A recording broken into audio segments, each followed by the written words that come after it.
Naj se vam na prvem mestu res globoko in srčno zahvalim, da ste tukaj sem prišli. Da ste prišli skupaj z nami razmišljati. Tudi če v tem trenutku mi ne najdemo tiste idealne linije, je pomembno, da se skupaj z dostojanstvenostjo in spoštljivostjo usedemo in se pogovarjamo. Jaz kot predsednica strokovne, se pravi Slovenske krovne zveze za psihoterapijo, sem prva, kjer bi želela poslušati tudi drugačno razmišljanje, drugačno mnenje in da vidim, kje pravzaprav čevelj žuli. Ker v tem trenutku tega ne vemo.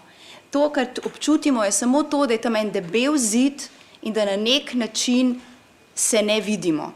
Tako da jaz upam, da je ta posvet povabil, da si lahko pogledamo v oči, da se lahko vidimo in da lahko spoštljivo razmišljamo vsak s svojo glavo. Tako da cilji posveta, ki smo ga soorganizirali z Državnim svetom, so bili sledeči. Torej, predstaviti stanje potreb prebivalcev v Sloveniji po psihoterapevtski obravnavi glede na naraščanje duševnih stisk, predstaviti prizadevanje Slovenske krovne zveze za psihoterapije od ustanovitve leta 1998 za zakonsko ureditev področja psihoterapije in podati konkretne predloge za zakon.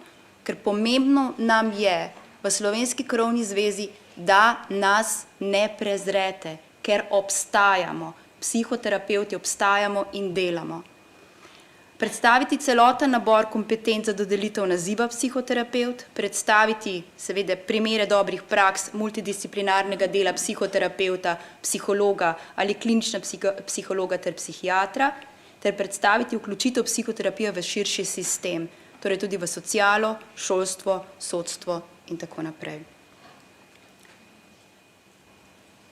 Torej ocenjujemo, da je skrajno zaskrbljujoče to, kar sem že prej omenila, da so potrebe prevelike, kot lahko na njih odgovorimo. In zato podajamo pobudo Ministrstvu za zdravje, da zakonsko ureditev področje psihoterapije in nas veseli, da tukaj nekje zdaj smo. Tudi na podlagi te sprejete resolucije o nacionalnem programu duševnega zdravja 2018, da ne bomo prišli do 2800, lepo prosim, v Državnem zboru, ki je bila sprejeta 27. marca 2018.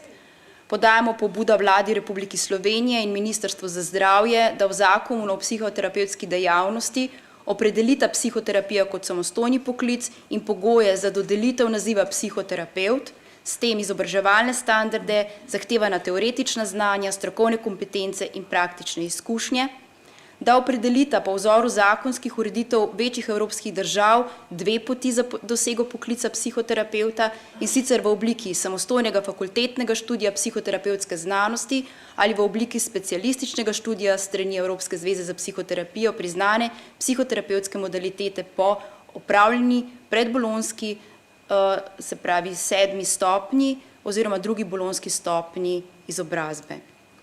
Priznate legitimnost tistih psihoterapevtskih modalitet v Republiki Sloveniji, ki ustrezajo znanstvenim, strokovnim ter etičnim standardov in kritjem Evropske zveze za psihoterapijo. Predvidita ustanovitev zbornice psihoterapevtov, smo slišali, da vse in kako jo imenujemo, samo nekaj naj bo, z namenom reguliranja, licenciranja psihoterapevtov ter spremljanja strokovnega razvoja in etičnega ravnanja v zbornico vključenih psihoterapevtov.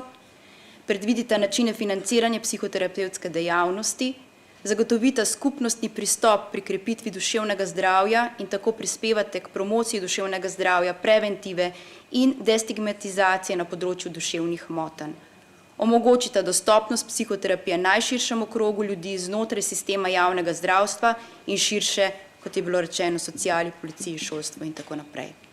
Hvala za vašo pozornost in z velikim upanjem za naše nadaljnje komuniciranje vas lepo pozdravljam. Nasvidenje.